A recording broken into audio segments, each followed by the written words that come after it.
Le retour du journal sur Europe 1, 18h12. Cette fois-ci, il n'y a plus personne. Les agriculteurs de la Confédération paysanne, derniers irréductibles encore présents en Isère, ont levé le camp évacué par les forces de l'ordre il y a quelques heures. La majorité des paysans mobilisés, eux, sont rentrés au bercail, comme ils disent. Nous suivrons ceux du sud-ouest, du côté de Bergerac, tout à l'heure dans le journal de 19h.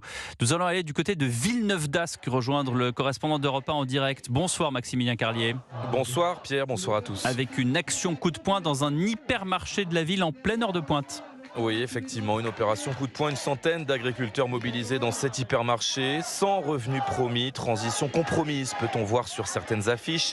Il y a des rayons vides et des caddies remplis de miel, de salade, de conserves de lentilles.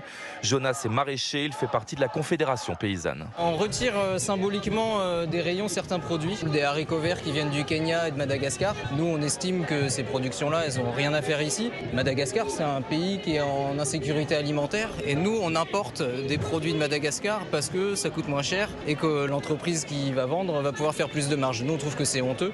Une concurrence déloyale, on veut des prix minimums d'entrée, ajoute-t-il, vivre dignement. Les mesures dévoilées par le Premier ministre ne suffisent pas, déplore Antoine, éleveur bovin. Nous, la revendication, c'était le revenu paysan.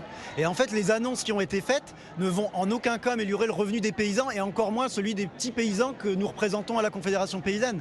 C'est-à-dire que des avantages fiscaux, des avantages sur le gasoil, le recul des normes environnementales, c'est pas ça. C'est un mauvais combat en fait. Et cette opération coup de poing aura duré environ 1 heure dans cet hypermarché, puis départ dans le calme des agriculteurs qui envisagent d'autres actions. Merci Maximilien Carlier en direct de Villeneuve-d'Ascq pour Europe